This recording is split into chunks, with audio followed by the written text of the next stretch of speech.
Hello everyone, welcome to rainbow taste. నేను మీ కళ్యాణి. ఈ రోజు మన రెసిపీ వచ్చేసి పెళ్ళిళ్ళు హోటల్స్లో పెట్టే దొండకాయ మసాలా కర్రీ అండి. ముందుగా మసాలాలు డ్రై రోస్ట్ చేసుకుందామండి. దానికోసం ప్యాన్లో 1 స్పూన్ పల్లీలు, అదే వేరుశనగకాయ గుళ్ళండి, అలాగే 1 స్పూన్ ఎండు కొబ్బరి తీసుకుని లైట్గా ఫ్రై చేసుకోండి. ఇవి కొంచెం ఫ్రై అయిన తర్వాత 1 స్పూన్ ధనియాలు, అలాగే 1 స్పూన్ జీలకర్ర, అలాగే చిటుకుడు మెంతులు వేసుకోవాలండి. మెంతులు ఎక్కువ కాదు, చాలా తక్కువ, చిటుకుడు మాత్రమే వేసుకోవాలి. 1 ఇంచ్ దాల్చిన చెక్క ముక్క, అలాగే 2 లవంగాలు, 1 యాలక్కాయ కూడా వేసుకుందామండి. అంతా కూడా బాగా ఫ్రై చేసుకుందాం. మనకి దోరగా వేగి మంచి స్మెల్ వస్తుందండి.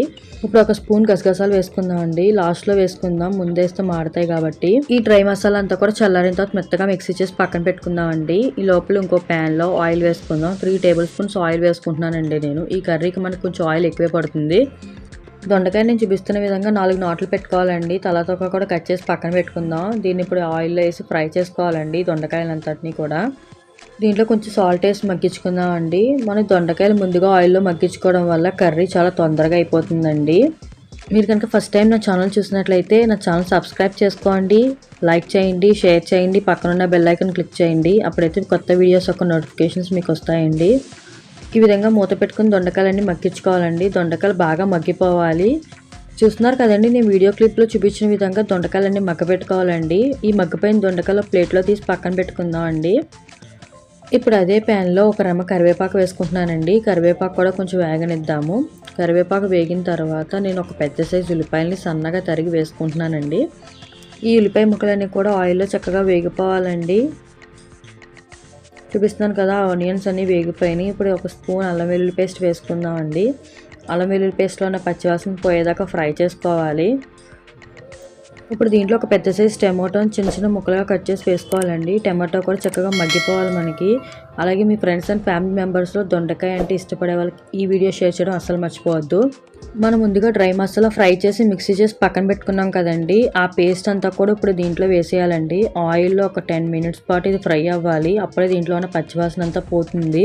ఈ మసాలా పేస్ట్ ఆయిల్లో ఎంత బాగా ఫ్రై అవుతే కర్రీ టేస్ట్ అంత బాగుంటుందండి. అలాగే ఈ మసాలా పేస్ట్ని వీలైనంత మెత్తగా వెన్నలాగా పేస్ట్ చేసుకోవాలండి. చూస్తున్నారు కదండి, 10 మినిట్స్ చక్కగా వేగిపోయిన తర్వాత ఆల్రెడీ ఫ్రై చేసిన దొండకాయలు ఉన్నాయి కదండి, అది కూడా దీంట్లో వేసేసుకోండి. ఇప్పుడు దీంట్లో 1 స్పూన్ కారము, అలాగే చిటికెడు పసుపు వేసుకోండి. ఈ కారం కూడా ఆయిల్లో మనకి ఫ్రై అవ్వాలండి. మనం ఎటువంటి పచ్చిమిర్చి వాడలేదండి, అందుకోసం కారం కొంచెం ఎక్కువ పడుతుంది. మీకు రుచికి తగినట్టుగా కారాన్ని కొంచెం అడ్జస్ట్ చేసుకోండి.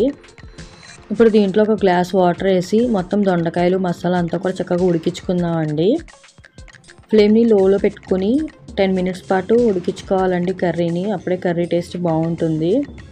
మనం డ్రై మసాలా చేసుకుంటున్నప్పుడు లాస్ట్లో గసగసాలు వాడాం కదండి, దాని ప్లేస్లో మీరు కావాలంటే నువ్వుపప్పు వాడుకోవచ్చు, అలాగే జీడిపప్పు వాడుకోవచ్చు. 2 కూడా టేస్ట్ చాలా బాగుంటుందండి. ఈ కర్రీ మనకి రైస్తో కానీ, బగారా రైస్తో కానీ, చపాతీలో కానీ బాగుంటుందండి. చూస్తున్నారు కదా కర్రీ ఎంత బాగా ఉడుకుతుందో. మనకి ఆయిల్ అంతా కూడా పైకి తేలిందండి. ఆయిల్ పైకి తేలిందంటే మనకి కర్రీ రెడీ అయిపోయినట్టే.